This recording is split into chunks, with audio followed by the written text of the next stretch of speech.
ঠিক আছে, আমাকে আর ধন্যবাদ বলতে হবে না। আপনি কালকে আপনার অ্যাপয়েন্টমেন্ট লেটার পাঠিয়ে দেওয়া হবে, আর আপনি পরশু থেকে অফিসে জয়েন করিয়েন। ঠিক আছে বাবা, দেখ কিছু একটা করতে পারিস কি না। জানিস তো পরিবারের কি অবস্থা। এখন তাহলে কি করবি? আমার দ্বিতীয় পরিকল্পনাও সফল হয়ে গিয়েছে।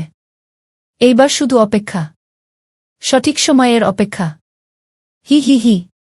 কথাটা শেষ করে আরহি হেসে উঠল। তারপরে সে বিছানায় শুয়ে পড়ল।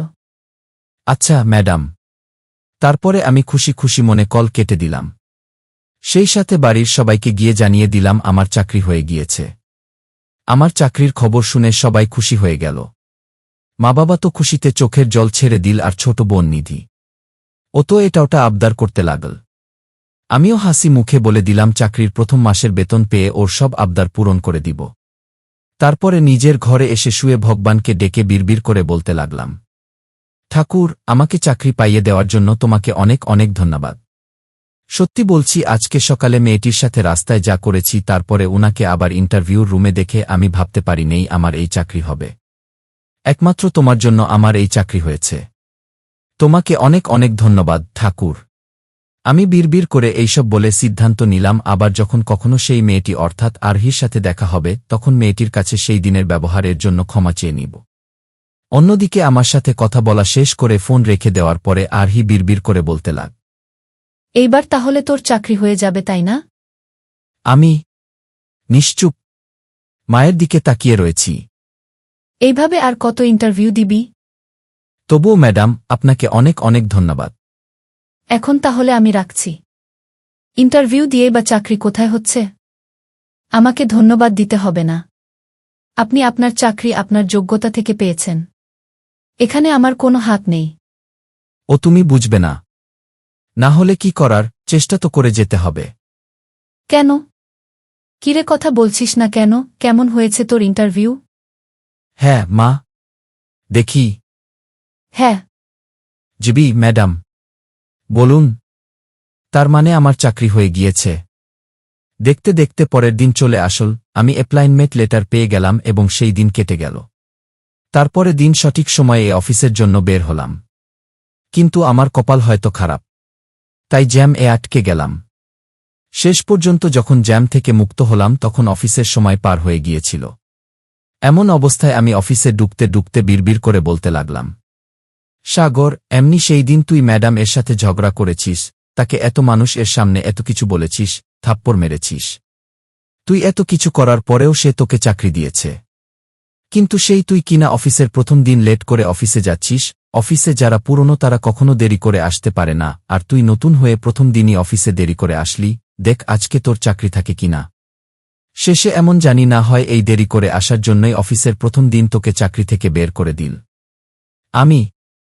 আমি এইসব বিড়বিড় করে বলতে বলতে অফিসে ঢুকে পড়লাম। তারপরে সেখান থেকে ম্যানেজারের রুমে চলে গেলাম। ম্যানেজারের সাথে কিছু আলাপচারিতা শেষ করে তাকে আমার সিট কোথায় সেটা জিজ্ঞাসা করলাম। সে এক পিয়ন কাকাকে ডাক দিয়ে আমাকে আমার সিট দিয়ে আসতে বলল। তারপরে আমি পিয়ন কাকার সাথে আমার সিটের দিকে চলে গেলাম। সে আমাকে আমার সিট দেখিয়ে দিয়ে চলে গেল। আমি আমার সিট বসে পড়লাম এবং কাজ করতে লাগলাম। সেই সাথে মনে মনে বলতে লাগলাম, যাক বাবা, দেরি করে আসার কারণে কেউ কিছু বলে নেই, বাঁচলাম। এখন ভালোই ভালো আজকের দিনটা পার করতে পারলেই বাঁচি। এই কথা যখনই শেষ করলাম, ঠিক তখনই পিয়ন কাকা আমার কাছে এসে বলে উঠল আমাকে নাকি ম্যাডাম তার রুমে ডেকেছে, আর সেটাও এখনই।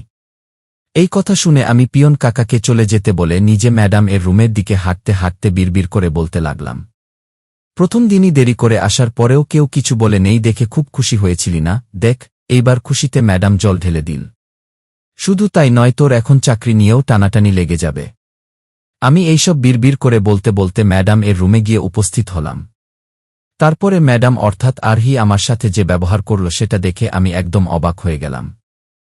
ম্যাডাম, আপনাকে অনেক অনেক ধন্যবাদ। আপনি ভাবতে পারবেন না আমার চাকরিটা কত প্রয়োজন ছিল। কি করব মা, এত এত ইন্টারভিউ দিতে আমারও তো ভালো লাগে না।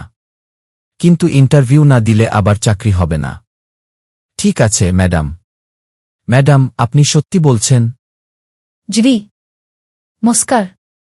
আপনি আজকে যে কোম্পানিতে ইন্টারভিউ দিয়েছিলেন আমি সেই কোম্পানি থেকে বলছি। আরহি। আচ্ছা।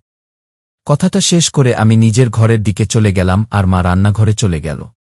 রাতে বিছানায় শুয়ে রয়েছি আর আমার এই বেকার জীবন, পরিবারের কথা ভাবছি, ঠিক সেই সময় আমার মোবাইল বেজে উঠল। আমি মোবাইল হাতে নিয়ে দেখলাম অপরিচিত এক নাম্বার থেকে কল এসেছে। আমি কল ধরে বললাম, নমস্কার, কে বলছেন? আমি। আপনাকে আমরা আমাদের কোম্পানির জন্য সিলেক্ট করেছি। এখন যা, হাত পা ধুয়ে আয়। আমি খাবার দিচ্ছি। দেখি পরশু আরেকটা ইন্টারভিউ আছে। সেখানে কিছু হয় নাকি? মনে হয় না। ভালো। বাবা, তোর ইন্টারভিউ কেমন হলো? মা।